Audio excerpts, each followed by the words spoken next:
to each other, same pod. Yes. And so this would be very interesting. Again, one thing, if you've read Gerry's articles about this particular limited format, you watch his booster drafts on StarCityGames.com, he said, I'm not afraid to draft green. Exactly. I was about to say, he is fine with it. Yeah. He said, I feel that people are drafting green incorrectly. And if what was going on with John was any indication, green is open at this table. Could be one drafter, could even potentially be 0 drafters. So it'll be interesting to see if Gerry ends up being that green drafter. So this will be pick one, pack one for Gerry Thompson. Again, remember Aaron Barrett is to his left. We know that Barrett likes to draft, or likes to play aggressive strategies. It's unclear if he likes to draft aggressive strategies. And away we go here for Thompson. Complete disregard. One of the cards he pulls forward, Evolving Wilds as well.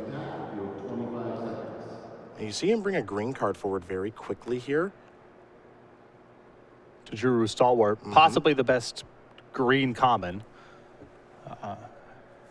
He's also looking at Evolving Wilds, definitely the most flexible pick in the pack, but he's giving up quite a bit of power level, selecting an Evolving Wilds first over Complete Disregard. There's also a Barrage Tyrant here.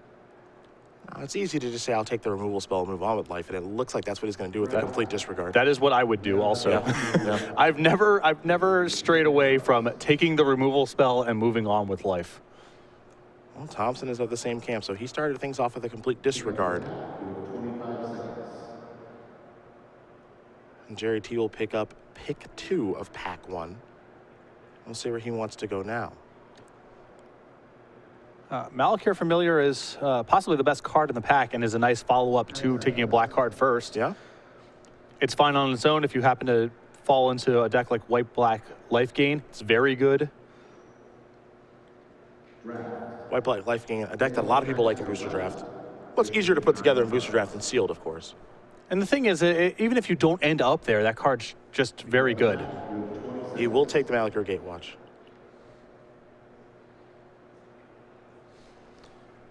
So, working his way into black. Now, one thing I'm thinking about right now was in that third pack for Finkel, because Gerry would be passing to him in that third pack. Finkel got that Complete Disregard a little bit late. But maybe Gerry never saw that. Now Jerry's going to see another Complete Disregard, however. So there's 2 ways that this one plays out.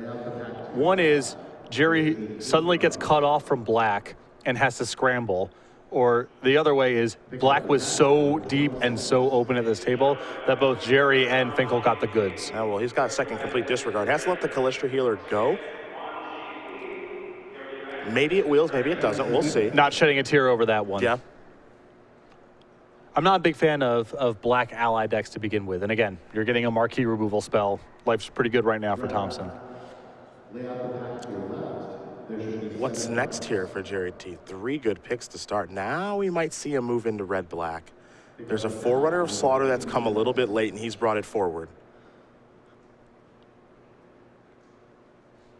The issue here, if I'm in Thompson's seat, is I'm not even sure those green cards are confirmation that green's open. Someone could be taking better green cards in the booster pack than those 2. And Forerunner of Slaughter, at least for me, that situates me for my favorite deck, which Red, Black, Void. I don't know how Thompson feels about it, but I would not give up on it at this point, especially with the cards he's opened on. Well, he did take the Forerunner of Slaughter. Rush of Ice in the pack, Silent Skimmer. Okay. Oh, Gerry. Gerry, take me. I don't think Gerry's biting on the Skimmer. It's pretty far behind some of the green cards he's looking at. Well, Serene Steward is also a nice way to follow up on the Malakir Familiar. That's another path he could take this. Oh, man. Took a Stalwart there, I believe. He's moved in. It was a green card, nonetheless. He's moved in. Gerry, you'll regret this. Don't draft me. No. Now, there is a Valakut Predator there. If he wants to continue with the black-red or the red-black deck, he's going to take a Kallistra Healer. And maybe the move at this point is he's going to be a multicolor ally deck. Yeah. Now, one thing again, if you've kept up with Gerry's content and his thoughts on the format, he tried to stay as open as he possibly can. We know that he's probably base black right now. There's a Bone Splinters. Typically best in green-black. Although the Beastmaster here, I feel like Thompson is starting to position himself a little bit as a multicolor ally deck. Okay. Beastmaster slots in very well there. One thing about the green cards, Gerry feels like Tajiro Beastmaster is one of the ways to make green work. He thinks that it's underrated. He thinks that people don't take it high enough, and it's something to make the entire green-black or just a green deck in general work. Natural Connection is the card that he's got to the front. And Natural Connection appears to be the card that he's going to take. You mentioned that he might be working his way into a multiple color ally deck. A Natural Aggression is okay for just 2-color decks with some big stuff. I think Thompson's got bigger aspirations here. I get the sense he's trying to position himself for an ally deck. That's another Beastmaster, and he's taking that very quickly. This is interesting. He has felt very strongly about the Beastmaster, saying not enough people playing that card, and he's going to take it. Now he's going to take Seek the Wilds. Oh, the review period is going to be fun here and see where this draft goes. Finkel's draft very straightforward. Yep. Opened a good blue card, waited for the second color, drafted them. The end. Thompson? McKinley Patrol. It's okay, allies. yep, he's it's allies. Fertile Thicket, pretty nice late find there. That is a nice one to get this late for Thompson. Yeah. He's going to be at least 3 colors. Another Beastmaster, but he's going to take a natural. Okay, he's going to take the Beastmaster. Either one of those are good in his deck. The thing is, I think at this point, when you see those 2 cards last, Yep. you know you're in the clear. Thompson's going to have his pick of the litter when it comes to the green cards. Yeah, this is a little bit interesting on exactly what he does want to do here with this deck through pack 1. Now you see a lot of green cards here. Now the Forerunner of Slaughter, it looks like that's out of here. I think that's off the table. Yeah. The McKinley Patrol, maybe potential splash, pretty easy to splash, but it looks like he's a green-black deck. Very interesting stuff here for Thompson. There's a Nissa's Renewal. That was the first green card that he took. Yeah, that was the move. Nissa's Renewal. That was the move in. This is not what I would have done with the draft, but I'm much more interested in watching Thompson's draft than what my draft would have been here. Oh, yeah. I would have been red-black cards. Thompson's going for broke. See, one thing people forget about Gerry, he's known as like this data mining, constructed mastermind. Both of his, he's got 2 Grand Prix wins, 1 constructed, 1 limited, but he's got more limited Grand Prix top 8s than he does constructed top 8s. And he might be adding a plated Crusher. Perhaps a Breaker of Armies. He's looking at 2 very expensive cards.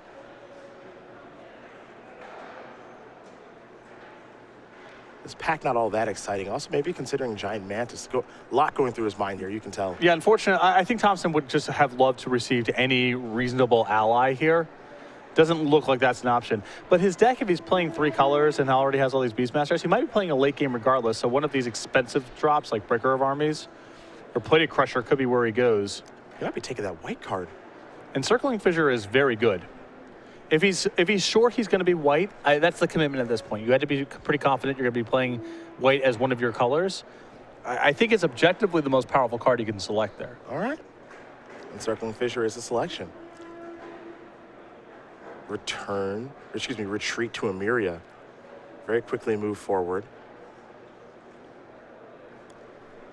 So maybe it's green, white, splashing complete disregards now. Yeah, it could be. Maybe that's what it is.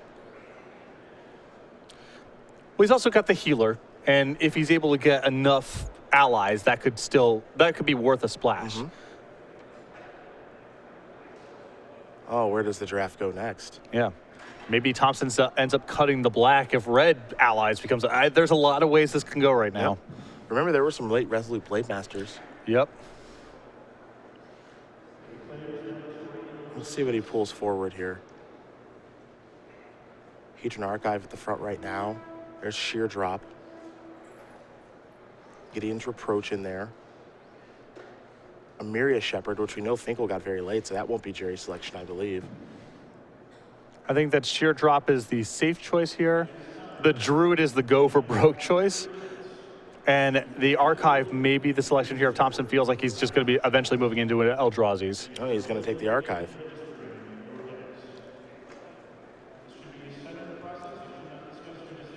I think that my selection there probably would have been Sheer Drop, but that gives Thompson, the Archive, more archetype flexibility. Now Eldrazi are on the table for him as well. Smite the Monstrous, Lifespring Druid.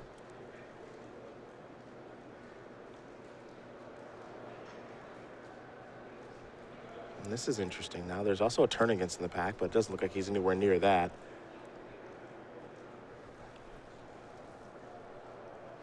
Lifespring Druid.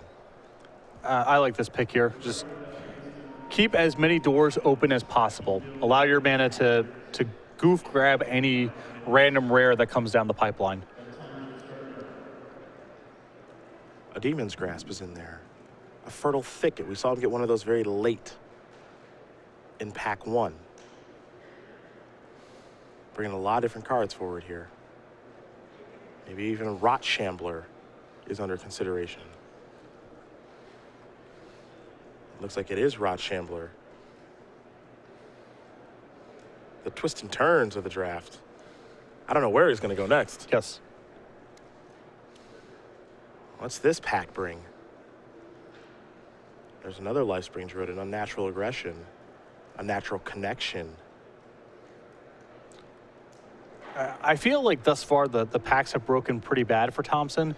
Pack 1 gave the indication that both green was open and allies were open, and he hasn't gotten paid off in pack 2. Oh, Lifespring Druid is a selection here, so now he's got 2 of those. I think at this point, Thompson is trying to position himself to be able to play anything, take and play anything good that happens to come down the pipeline in pack 3. Territorial Batloth has arrived. Gruesome Slaughter. Giant Mantis. He'll take the Mantis, defend himself against the air a little bit. Also, probably the best card in the pack if you anticipate putting some Eldrazi's in your deck. It's the best blocker. There's a Breaker of Armies. The problem is there's competition here. It is not Breakers and Army and nothing. Gideon's Reproach is quite good, and Ghostly Sentinel is as well. Yeah, he's going to take the Sentinel. What's next here for Gerry T? Played a Crusher, which has come all the way around, as has another copy of Giant Mantis. The Crusher is going into the deck. Thud.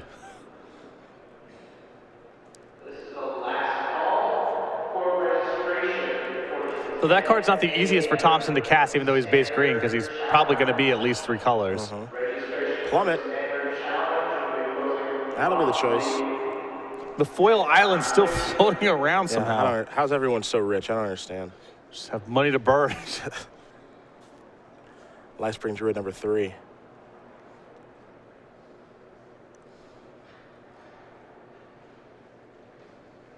Reclaiming Vines, maybe. Nope. I'm going to take a black card. Swell of Growth. Means he'll pass Eldrazi Devastator. And he'll get to see his last card, which is Crumble to Dust, which does not see very much limited play. So now he's going to have to separate some cards. I'm curious what the plan is. A lot of green cards over there. Looks like he might be green-white. I think the first plan is take some allies and create a multicolor ally deck. That would be the hope. Okay. The backup plan here, with all the druids he has at this point, is just find randomly powerful cards and cram them all together. His mana can support a lot of different stuff right now. Okay.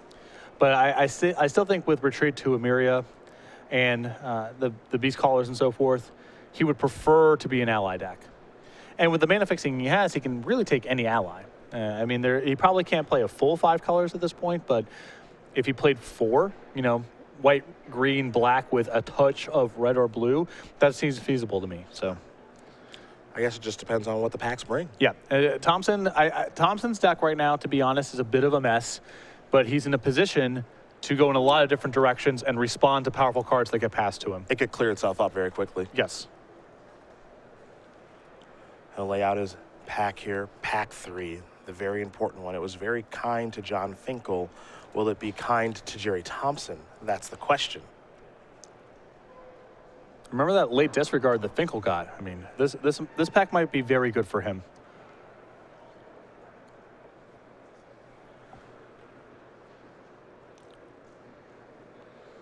He's brought Call the Scions up very quickly.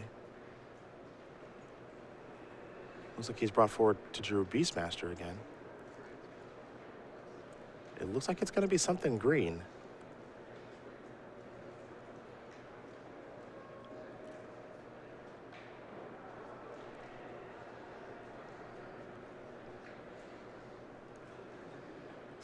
interesting to watch. I wonder what's going through his mind right now. Well, call helps with the Beastmasters, both getting him into play and having some stuff in play when he does have a Beastmaster. Seems like a fine pick here. Okay. Not what you're hoping. Pick one when you're in a position to take cards out of any color. Stasis Snare, an interesting find. Orange Reef Invoker there.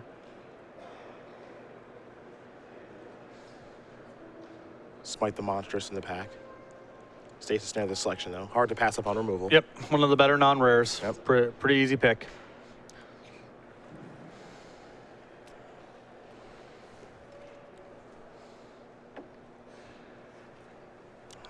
That's an easy selection. Let's see what pick number 3 of pack 3 is going to bring. It's a wild deck right now, but it could really clear itself up.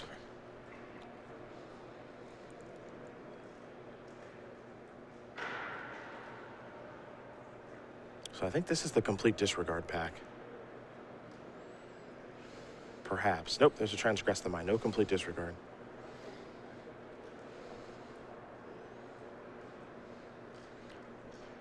Eyeless Watcher. Again, same deal as before. Just something to get them to the Beastmaster, something to synergize with the Beastmasters once they're in play. Got it.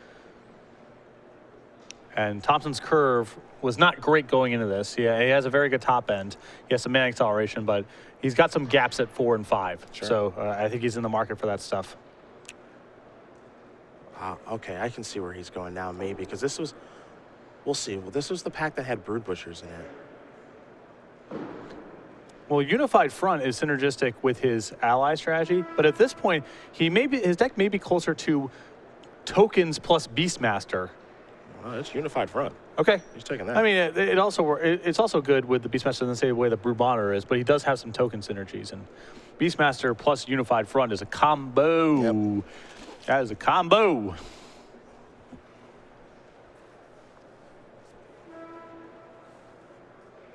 There's a Royal Spout. Well, this is the big test here. Does Thompson feel like his mana is good enough at this point to sort of just take and cast Royal Spout? It might be. In terms of raw power, nothing in the pack is close. He's taking the Spout. This card may or may not end up in the deck. Okay. There's no guarantee of it. But the power level is so much higher than any other option. And Thompson's mana base is in a pretty good spot that it could end up in the deck. Courier Griffin to the front. Yeah, solid playable for a spot in his curve where he's got some weakness. Seems like an easy pick to me. He's going to take that one.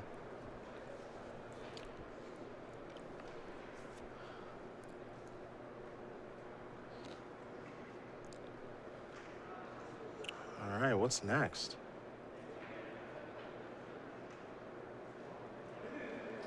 Another Beastmaster there. He's already got a couple of those. Fortified Rampart to buy some time. Yeah, I think Thompson feels like the top end of his curve is pretty well taken care of at this point. Okay. Needs to shore up the early game.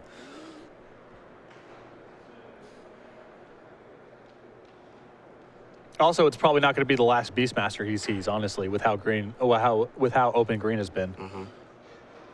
As if on cue. Yeah. He gets another shot at it if he wants it. You couldn't say it any better. If anyone else opened a Beastmaster, there's another Beastmaster for him to take if he wants it. So he can afford to take the wall with the previous pick. Nobody takes the card. No respect at all. There's another one. This is mono Beastmaster control here. I think I would take Demon's Grasp. Okay, yep. And do you need the 6th one at this point? You're probably starting to cut them, so might as well take the removal spell. Demon's Grasp may not even make the cut either, but at least it's a sideboard card, and I don't think you're ever boarding in the 12th Beastmaster. Another Courier Griffin, Oran Reef Invoker. He's going to take the Invoker here. Something good early and late. Yep. For all of his mana acceleration, he doesn't have a lot to do with his mana at the top end. I don't think he's got any Eldrazi of note. He's only got the Plated Crusher, really. So he's in the market for a mana sink. Giant Mantis, the selection. A good defensive draft here. Is that the Reckless Gober? Take the ally out. Okay. Good defensive draft. Unnatural Aggression.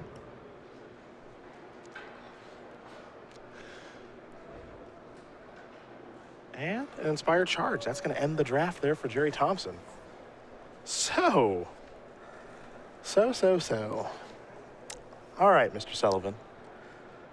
What the heck did we just watch? Well, I think Thompson did what he could to be as flexible as possible. In much the same way that Finkel did. They just had different philosophies where John opened up a good blue card, settled, waited, and then it determined black was open. Thompson moved a little bit sooner than that to move into green, but there was no obvious second color for him to take besides green, and he's mentioned that he likes the green card, so there you go. I like what he did in Pack 2, which was he really started prioritizing mana fixing because his deck was in a bunch of different directions. It sort of had an ally thing going on, but there was not a clear theme, and there was no clear bomb to direct his draft. So we took the mana fixing in a hope that he could respond to however the packs broke in Pack 3. Any bomb was really on the table for Thompson to take at that point. And you saw him, he could just take a Royal Spout. He had taken no blue cards before that point.